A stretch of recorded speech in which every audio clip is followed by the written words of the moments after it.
سورۃ المائدہ اس کے ایک حصے سے بات کرنی ہے۔ الحمدللہ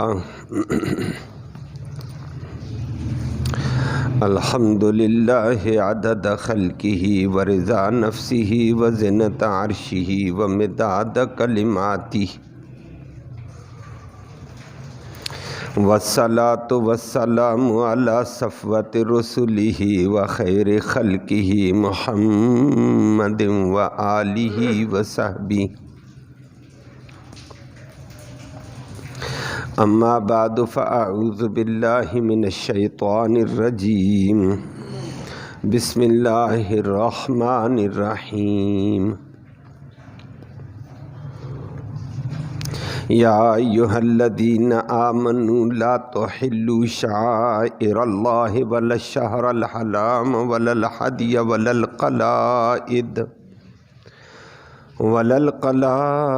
ولا آمین البیت الحرام یبتغون فضلا من ربہم ورضوانا وَإِذَا حَلَلْتُمْ فَاصْطَادُوا وَلَا يَجْرِمَنَّكُمْ شَنَآنُ قَوْمٍ أَن صَدُّوكُمْ عَنِ الْمَسْجِدِ الْحَرَامِ أَن تَعْتَدُوا۔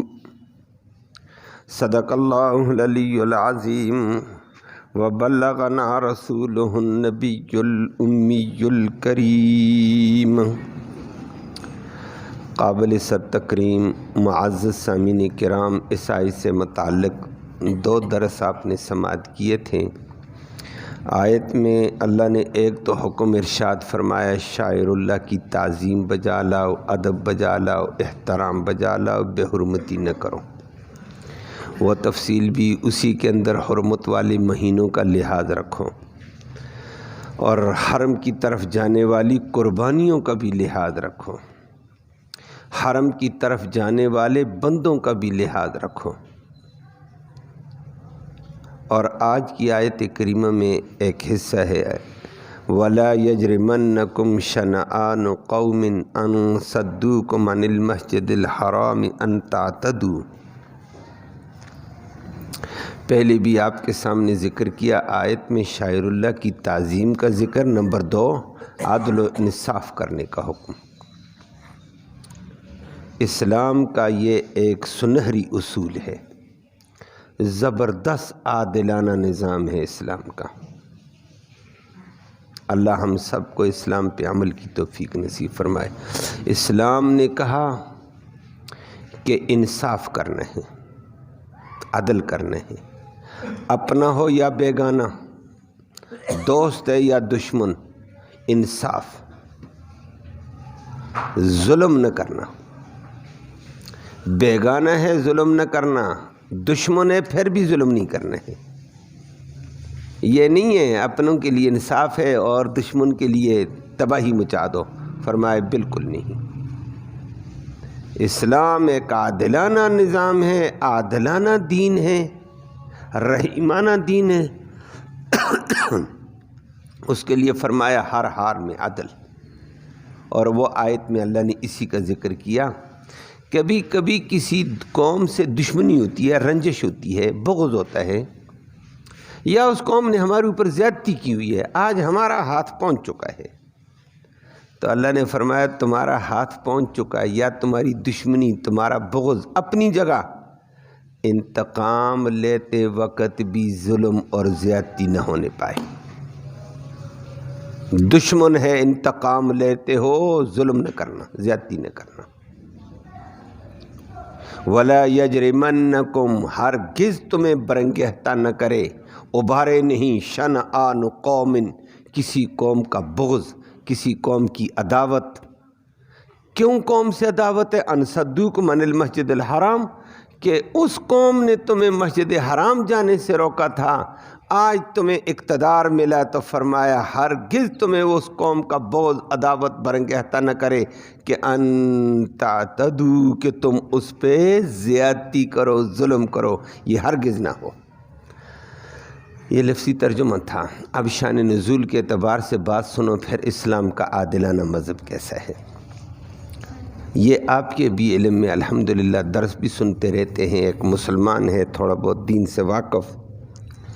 نبی کریم صلی اللہ علیہ وسلم سن 6 ہجری کو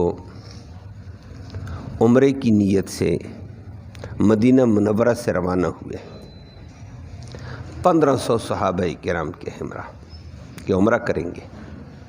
چلے گئے، چلتے چلتے چلتے چلتے حدیبیہ کے مقام پر رک گئے، رکاوٹ آ گئی تھی۔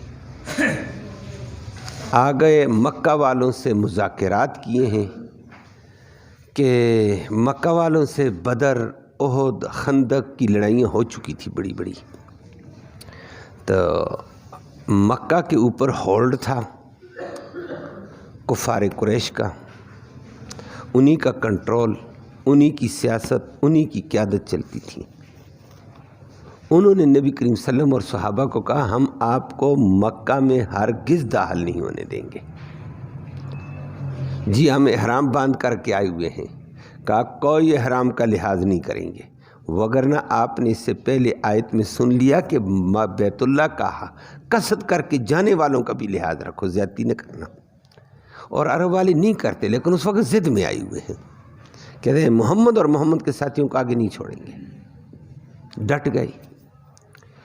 اس سلسلے میں مذاکرات ہوتے رہے 3 دن تک۔ مذاکرات کے لیے نبی کریم صلی اللہ علیہ وسلم نے عثمان بن عفان کو بھیجا، 3 دن تک وہ مذاکرات کرتا رہا۔ حالانکہ عثمان بن عفان ایک ایسی شخصیت تھی، رحیم شخصیت، جس کے احسان مسلمانوں پر بھی تھے، کافروں پر بھی بے انتہا تھے، اس لیے کافر اس کا لحاظ رکھتے تھے۔ آج انہوں نے کہا عثمان آپ کا اتنا لحاظ رکھیں گے کہ آپ عمرہ کر کے جائیں، بس آپ آ گئے ہیں تو محمد اور محمد کے ساتھیوں کو عمرہ نہیں کرنے دیں گے، ہماری ناک کٹ جائے گی آج ہم ان کو داخل ہونے دیں۔ انہوں نے ہمیں بدر میں مارا، احد میں مارا، خندق میں، ہم نہیں جانے دیں گے۔ عثمان نے بھی کمال کا جملہ کہا، اس نے کہا میں اپنے نبی کے بغیر عمرہ کرتا ہی نہیں ہوں، میرا نبی بھی عمرہ کرے گا، نبی کے زیر اثر اطاعت میں عمرہ کروں گا، نہیں تو نہیں۔ مذاکرات ہوتے ہوتے بالآخر صلح حدیبیہ ہو گئی ہے۔ صلح حدیبیہ کے اندر یہ شرط، سہیل بن عمر آ کر مذاکرات شرطیں لکھنے لگا، یہ شرط آ گئی ہے اس سال واپس چلے جاؤ، نہیں جانے دیں گے تمہیں، ہماری ضد ہے، ہٹ درمی ہے۔ نبی نے فرمایا دیکھو دنیا ساری آ رہی ہے، کافر بھی آتے ہیں، ہندو بھی آتے، سکھ بھی آتے، برہمن بھی آتے، مشرکوں کی قسمیں آتی، جو بیت اللہ میں آئے اس کو کوئی نہیں روکتا، ہمیں کیوں روکتے ہو؟ نے کہا بس آپ کو نہیں جانے دیں گے، اس سال واپس جاؤ، یہ شرط طے ہو گئی۔ آئندہ سال آنا، اور یہی آنا جو آج آئے ہوئے ہوں، اس سے زیادہ بھی نہیں۔ اور ظاہر بات ہے حرام باندھا ہوا، آج اس سال واپس جائیں گے، حرام کھولیں گے تو قضا لازم ہے، آئندہ سال آ کر قضا کرنا، اس سال بغیر عمرے کے حرام کھول کر جاؤ، توڑو۔ نبی نے فرمایا قربانی ہے، کہا قربانیاں بھی لے جاؤ، اور یہ بھی طے ہوا آئندہ سال آنا، بغیر اسلحے کے آنا، اور اگر اسلحہ تلوار جو ہو، باقی کوس، کمان، تیر، نیزہ کچھ بھی نہ ہو، تلوار بھی نیاموں کے اندر بند آنا، 3 دن تک مکہ میں ٹھہرنا، 3 دن کے بعد مزید مکہ میں ٹھہرنے کی بھی آپ کو اجازت نہیں ہوگی۔ مکہ میں تمہارا مسلمان کلمہ گو تمہارے ساتھ جانا چاہے وہ بھی نہیں جا سکتا ہے، ہم نہیں جانے دیں گے۔ اور 10 سال تک ہماری آپس میں جنگ بندی ہے۔ نبی یہ شرائط بہت ساری طے کر کے چلے گئے۔ اب صحابہ کے جذبات تھے کہ کسی کافر کو بیت اللہ میں نہیں آنے سے نہیں روک سکتے ہیں، آج ہم مسلمان ہیں، ہمیں روکا جا رہا ہے۔ اس پہ صحابہ کو غصہ تھا، غم تھا، ہونا بھی چاہیے تھا۔ نبی صلح کر کے چلے گئے۔ آئندہ سال عمرۃ القضاء کے لیے آئے وہی 1500 صحابہ کرام، اور 3 دن تک مکہ میں عمرہ کیا، ٹھہرے، طواف کرتے رہے، اللہ اللہ کرتے رہے۔ 3 دن کے بعد لوگ گئے، علی کو بتایا اپنے ساتھی کو بتا دو وقت پورا ہو رہا ہے، نکلو یہاں سے، نہیں تو ہم بمباری کریں گے۔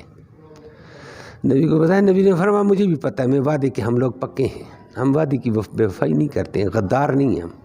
وقت پورا ہونے پر ہم مکہ چھوڑیں گے، وقت پورا، اب ان کا زور، ولولہ، شدت، اس کے باوجود نبی معاہدے کے ساتھ نکل کر چلے گئے۔ اور یہ 7 ہجری تھی، 6 ہجری کے آخر میں صلح حدیبیہ ہوئی، 7ویں ہجری کو 1 سال کے بعد عمرۃ القضاء، وہ بھی ان کی شدت۔ آگے 8ویں ہجری عمرۃ القضاء کے 1 سال بعد مکہ فتح ہو چکا، گیا، غرور، تکبر خاک میں مل گیا۔ اب جب مکہ فتح ہوا، وہ آپ کے ذہن میں بھی ہے، مکہ کی سیادت، قیادت، کنٹرول اسلام کے پاس ہے۔ محمد الرسول اللہ فاتح مکہ ہے صلی اللہ علیہ وسلم۔ اسلامی پرچم لہرایا گیا، بیت اللہ کے دائیں بائیں بت توڑ کے رکھ دیے ہیں کہ اب بیت اللہ میں صرف اس ایک اللہ کی عبادت ہوگی اور کچھ بھی نہیں، ختم، بتوں کی پوجا ختم، غیر اللہ کی نظر نیاز ختم۔ اب ایک بات ذہن میں آئی، مکہ کی قیادت اب اسلامی سلطنت بنی ہے مضبوط۔ پہلے بھی فاتح بدر تھے، پہلے فاتح احد بھی تھے، فاتح خندق بھی تھے، اور جنگوں کے بھی فاتح تھے۔ آج عرب کا مرکزی ٹکڑا بیت اللہ اور بیت اللہ کے قرب و جوار علاقے فتح ہو چکے ہیں۔ پورے عرب میں کنٹرول آیا اسلام کا، ایک طاقت کے طور پر اسلام ابھرا، دنیا حیران ہے، چرچے ہونے لگے۔ اور جو دور دور کے لوگ تھے، چپ بیٹھے ہوئے تھے، وہ دوڑ دوڑ کر اسلام میں آ رہے ہیں کہ بس مان گئے ہیں، اسلام سچا ہے، مسلمان ہوتے ہیں۔ اب اس کے بعد صحابہ کے ذہن میں ایک بات آئی ہے بشری تقاضے پر، وہ آپ کے ذہن میں بھی۔ صحابہ نے کہا انہوں نے ہمیں مسلمان ہو کر مکہ کے طواف سے، بیت اللہ کے طواف سے، عمرے سے روکا تھا۔ ہم سچے تھے، ہمارا طریقہ سچا تھا، ہمارا عمرہ اسلام والا تھا، نبی کے تابع تھا۔ آج کنٹرول ہمارا، ہم ان کافروں میں سے کسی کافر کو آج کے بعد مکہ میں طواف نہیں کرنے دیں گے، داخل نہیں ہونے دیں گے۔ اب کنٹرول ہمارا ہے، بدلہ، سمجھ آئی بات؟ انتقام، اور بدلے میں ہم بھی ان کو بند کرتے ہیں، اور بند کرنے کے ساتھ ساتھ ان پر پکی پابندی لگاتے ہیں۔ اور انہوں نے ہمارا احرام کھلوایا تھا اور ہماری قربانیاں حدیبیہ میں ذبح ہوئی تھیں، ہم ان کی قربانیاں، ان کے احرام بکھیر کے رکھ دیں گے۔ اب ہماری قوت ہے، اب ہم ان سے بدلہ لیں گے۔ قرآن نے فوراً آ کر یہ پیغام دے دیا، نہ، قوت تمہاری ہے، اب قوم کے ساتھ تمہارا بغض ہے، قوم نے زیادتی کی تھی، ظلم کیا تھا، حدیبیہ میں تمہیں روکا، آج تمہارے پاس اقتدار آ گیا تو اقتدار کا یہ معنی نہیں کہ تم ان پہ زیادتی کرو۔ اسلام زیادتی کا درس نہیں دیتا، اسلام ہر حال میں عدل و انصاف کا درس دیتا، ظلم اور زیادتی کا درس انتقام کی صورت میں بھی نہیں دیتا ہے کہ انتقام لیتے ہوئے ان کے ساتھ زیادتی ہو جائے، نہیں۔ بیت اللہ کے دروازے سب کے لیے کھلے ہیں، کسی کو رکاوٹ نہیں ہے۔ ان میں بے شمار مسلمان بھی ہو گئے، فرمایا اب ان کو نہیں آنے دیں گے، فرمایا نہیں، اسلام اجازت ہی نہیں دیتا، کسی کے ساتھ زیادتی نہ ہو جائے۔ انتقامی صورت میں بھی اگلے کا حق اس کو ملنا چاہیے، انتقام لیتے وقت بھی اگلے کو اس کے حق سے محروم نہ کرنا۔ بیت اللہ کے اندر اب وہ آتے، عمرہ کرتے، طواف کرتے، شرک نہ کریں، کفر والی بات نہیں ہوگی، اور مسلمان ہو بھی چکے، اب تمہیں زیادتی کا کوئی حق نہیں کہ تم فلاں فلاں فلاں کو روکو جی، اب تمہیں پتہ چلے گا، اب ہمارا اقتدار ہے، ہمارا غلبہ ہے۔ بات سمجھ آئیے اسلام کیسا عادلانہ ہے؟ آج ان اصولوں پہ ہم کاربند ہو جائیں، ہمارے یہ تباہیاں آپ دیکھ رہے ہیں، ایک آیا دوسرے کو لتاڑے، دوسرا آیا دوسرے کو لتاڑے، قوم اسی مخمصے میں پڑی ہوئی ہے، کوئی ادھر گالیاں دے، کوئی ادھر گالیاں دے، ہمارا ایمان اور زبانیں خراب کرتے ہیں۔ اللہ ہم سب کو دین والی کیفیت نصیب فرمائے۔ اسلام کہتے ہیں انتقام کی سیاست نہیں ہوگی، انتقام نہیں لیا جائے گا، زیادتی نہیں ہو پائے گی، ایک، اور فرمایا واضح انداز میں وَلَا يَجْرِمَنَّكُمْ شَنَآنُ قَوْمٍ، کسی قوم کا بغض، عداوت تمہیں مجبور نہ کرے۔ کس وجہ سے؟ ان صدوکم عن المسجد الحرام، کہ انہوں نے تمہیں مسجد حرام آنے سے روکا تھا، تو یہ تمہیں مجبور نہ کرے ان تعتدوا، کہ تم زیادتی کرو۔ زیادتی نہ کرنا، انہوں نے تمہیں مسجد حرام سے روکا تو کوئی بات نہیں ہے، ان کی غلطی ہے۔ اب دوسرے لفظوں میں یوں کہا جائے، ظلم کے بدلے میں ظلم نہیں کیا جاتا، اسلام کہتا ہے ظلم کے بدلے میں ظلم نہیں، ظالم نے ظلم کیا، غلطی کی ہے، اب غلطی کا بدلہ غلطی کرو گے، یہ انصاف تو نہیں ہے۔ ظلم کے بدلے میں انصاف دو، اس نے ظلم کیا، زیادتی کی ہے، تم انصاف کا کام کرنا۔ ظلم کے بدلے میں ظلم کرو گے تو معاشرہ تو ظلم کا شکار ہو گیا ہے، وہ تو ایک دوسرے کے اندر بغض اور عداوت کا بیج بویا گیا ہے۔ فرمایا اسلام کہتا ہے ظلم کے مقابلے میں بھی تم نے انصاف کو اپنانا ہے، ظلم روا نہیں رکھنا، زیادتی نہ کرنا۔ اسی لیے ضابطہ آ جاتا ہے، مثال کے طور پر ایک بندے نے اگر زیادتی کی ہے، برا کام کیا ہے، اس کے ساتھ وہی برا کیا جائے؟ فرمایا بالکل نہیں، سزا دو کوئی اور، ظلم کا بدلہ بریائی کا بدلہ بریائی نہیں ہوتا ہے، چاہے وہ عدالت کیوں نہ ہو۔ بعض دفعہ ایسا کہہ دیتے ہیں اس نے یہ کیا اور فلاں بندہ بھی اس کے ساتھ یہ کرے، یا اس کی بچی کے ساتھ، بہن کے ساتھ، فرما خبردار یہ زیادتی نہیں ہو پائے گی، انتقامی بات نہیں چلے گی، اس انصاف کا دائرہ۔ اور اسی موقع پر ایک اور واقعہ آ گیا، حدیث میں موجود ہے۔ صلح حدیبیہ ہو گئی تھی، صلح حدیبیہ کے بعد کافر مدینہ کی طرف جاتے تھے، مدینہ والے صحابہ کرام آزاد ہو گئے اور دعوت کا پیغام عام چلا۔ اس دوران مکہ کا ایک بڑا تاجر تھا، حتیم بن ہند، بڑا تاجر تھا، یہ آ گیا تجارت کا مال لے کر، بیچتے بیچتے مدینہ کے اندر بیچا مال، باہر گیا شام کی طرف۔ تو اس طرح کے تجارتی قافلے چلتے تھے، اس کا اچھا خاصا قافلہ تھا تجارت کی، خوب بڑا تاجر تھا۔ اس نے اپنے بندے مزدور بھی، اپنے اونٹ بھی مدینہ سے باہر ایک جگہ روک دیے، خود مدینہ میں آ گیا اور آ کر اپنا اسلام ظاہر کیا کہ میں مسلمان ہو گیا ہوں، اسلام سچا مذہب ہے، میں بھی مسلمان ہوں، کلمہ پڑھ گیا۔ لیکن یہ آیا تھا چال بازی کے ساتھ، اور اس کی بڑی چلاکی تھی، تاجر بن کر بڑی چلاکی کھیلنا چاہتا تھا۔ آپ نے بندے باہر بٹھا دیے، سامان باہر ہے، اونٹ باہر ہے، لوگوں کو کہتا ہے میں آ رہا ہوں، دیکھو ہوتا کیا ہے۔ اللہ کے نبی کو وحی سے اللہ نے بتا دیا آنے والا بندہ منافق ہے، یہ اوپر سے کچھ ہے، اندر سے بے ایمان ہے۔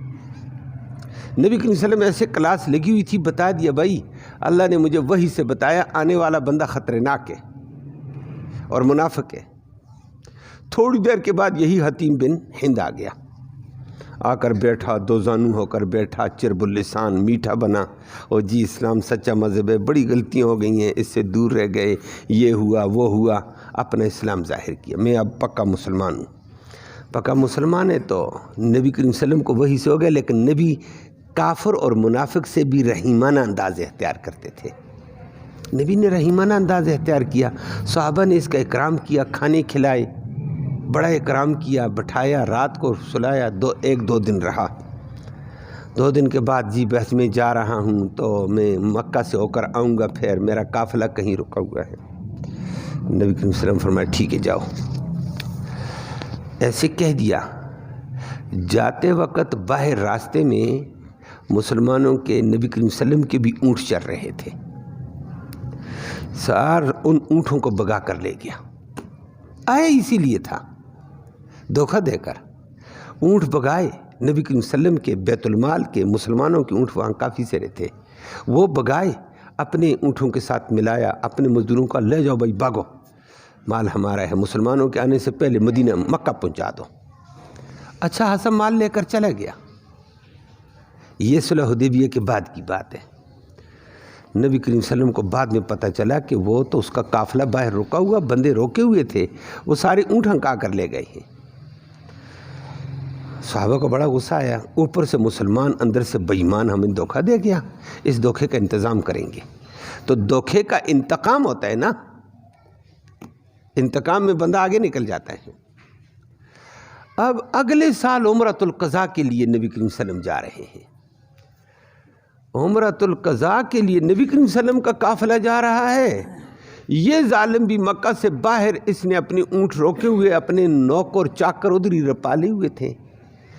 تو صحابہ کو اچانک ادھر قافلے کی ایک آواز آئی ہے کہ ادھر سے بڑا قافلہ آ رہا ہے اور تلبیہ پڑھتا ہوا آ رہا ہے لبیک اللہم لبیک.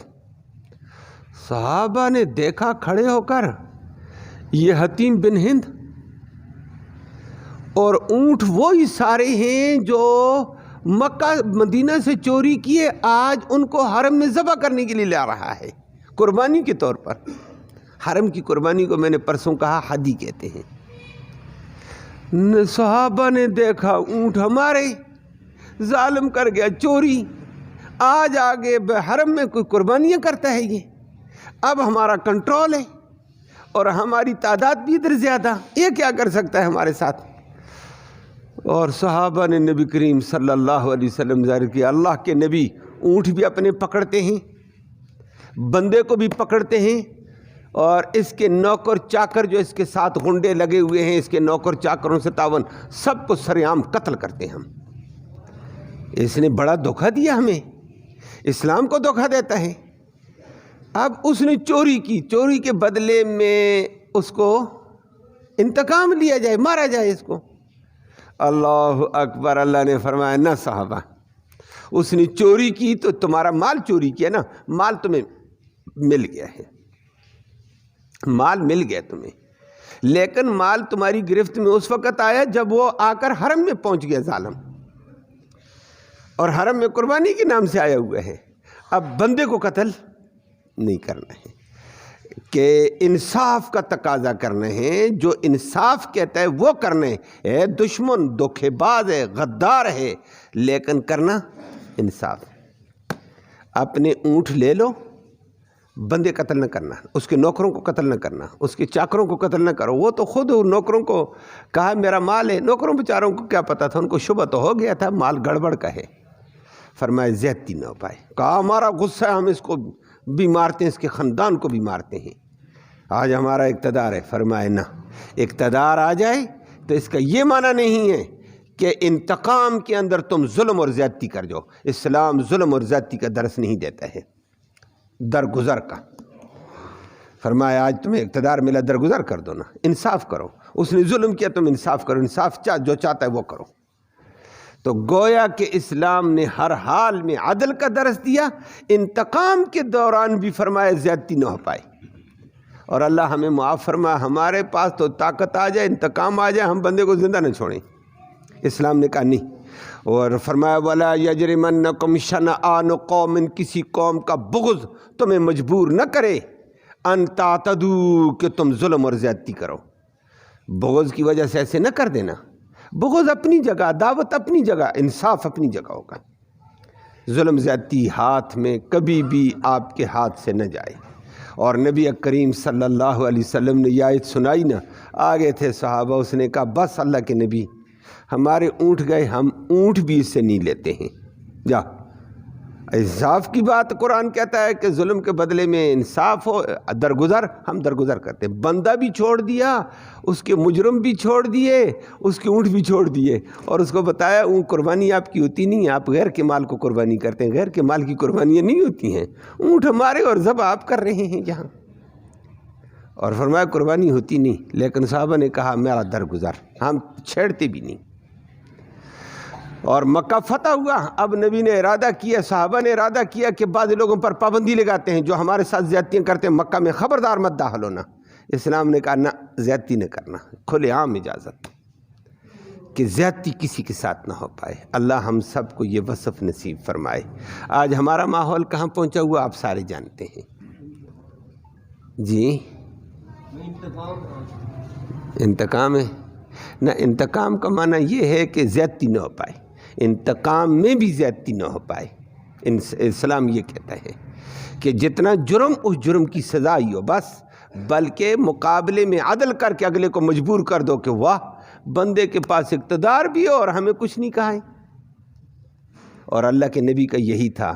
مکہ کے اندر جب نبی فاتح بن کر گئے سارے لوگ کانپتے تھے، تھر تھر کانپتے تھے کہ ہم وہ ہیں جس نے نبی پر کوڑا پھینکا، کچرا پھینکا، اس کے اوپر گند پھینکا تھا، گالیاں دی تھیں، یہ فلاں کو مارا تھا، فلاں کو مارا تھا، سب کانپ رہے۔ آج تو فاتح مکہ بن کر آیا اور 10,000 کا جرار لشکر ہے، ہمیں تو ذبح کر دے گا۔ نبی نے فرمایا نہیں، ہم درگزر والے ہیں، میں نے سب کو معاف کر دیا، جاؤ۔ تمہاری ظلم زیادتی مجھے انصاف کا دامن تھامے رکھنے سے رکاوٹ نہیں ڈال سکتی ہے، میں عدل انصاف قائم کر کے دکھاؤں گا۔ اور جب نبی نے عام معافی کا اعلان کیا نا، جوک در جوک نبی کے دشمن بھی غلام بن کر آ گئے کہ بس غلطی ہوگی، انتقام کی ہوتی ہوئی سب کچھ آپ نے چھوڑ دیا ہے۔ ایک بندے کے پاس طاقت ہی نہ ہو تو کہ میں انتقام لے نہیں سکتا ہوں، طاقت ہو کر انتقام کی پھر معاف کرے، کمال یہ ہوتا ہے۔ اللہ ہم سب کو اسلام کے عادلانہ طریقہ نصیب فرمائے۔ اللہم صلی وسلم دائما ابدا علی حبیبک خیر الخلق کلہم۔ اللہم انا نسألک الہدی والہدی والعفاف والتقی والغنی۔ اللہم اہدنا واہدنا بہ وجعلنا سببا لمن اہتدی۔ یا اللہ تو رحمت کے فیصلے فرما، کوتاہیوں کو معاف فرما، صغیرہ کبیرہ گناہوں کو معاف فرما، قدم قدم پہ لغزش ہے، کوتاہی ہے، تو اپنے فضل سے معاف فرما دے۔ دونوں جہانوں کی خیر نصیب فرما یا اللہ، دونوں جہانوں کی خیر نصیب فرما۔ عدل و انصاف والا مزاج نصیب فرما، عدل و انصاف کے تقاضے پورے کرنے کی توفیق نصیب فرما، ظلم سے زیادتی سے محفوظ فرما، معاشرے کو عدل و انصاف والا نظام نصیب فرما، ظالمانہ نظام کے شکنجوں سے قوم کو بچا اللہ، اور عادل قسم کا حکمران نصیب فرما، ظالم حکمرانوں سے ہم سب کو محفوظ فرما۔ یا اللہ تو رحم کا معاملہ فرما دے، یا اللہ حاضرین مجلس کی نیک مرادیں پوری فرما، نیک ارادوں میں کامیابی نصیب فرما، حلال کی روزی وسعت والی، برکت والی، رحمت والی آسانی سے نصیب فرما، حرام سے ہم سب کو محفوظ فرما۔ یا اللہ اس قرآن کی برکت اور رحمت کے طفیل جتنے ہمارے اعزاء قارب قریب بعید زمانے میں فوت ہوئے ہیں سب کی مغفرت فرما۔ ہمارے بھائی درس والے ساتھی ہیں، نمازی ساتھی سراج صاحب، ان کے داماد مولانا عاشق نبی صاحب، ان کی والدہ محترمہ فوت ہو گئی تھیں، دعا فرمائیں اللہ ان کی مغفرت فرمائے، اللہ ان کی مغفرت فرما، اللہ ان کو جنت الفردوس میں اعلیٰ مقام نصیب فرما، اللہ ان کی خطاؤں کو معاف فرما اور آخرت میں ان کو اعلیٰ درجہ نصیب فرما۔ یا اللہ ان کی نیکیوں کو قبول فرما، خطاؤں کو درگزر فرما، پسماندگان کو صبر جمیل نصیب فرما۔ اللہ رحم کا معاملہ سب سے فرما دے، اللہ کرم کا معاملہ فرما دے، رحم کے فیصلے نصیب فرما دے۔ ہمارے حاجی ابراہیم صاحب ہوتے تھے درس میں، اب تو وہ نہیں، ان کے بچے 2 بیٹھے ہوئے ہیں، ان کی بچی کا آج قرآن مکمل ہوا، ماشاءاللہ اوپر بڑی بچیاں پڑھتی ہیں، قرآن مکمل ہوا، دعا فرمائے اللہ اس کو قبول فرمائے اور اللہ اس کا ثواب ان کے بچی کے دادا حاجی ابراہیم کی روح کو نصیب فرمائے۔ اللہ ان کے اہل خاندان کی بخشش کے فیصلے فرما۔ یا اللہ مزید پڑھنے پڑھانے والوں کو کامیابیاں نصیب فرما، رحم کے فیصلے ان سے فرما دے۔ صلی اللہ تعالی علی خیر خلقہ محمد و آلہ و صحبہ اجمعین۔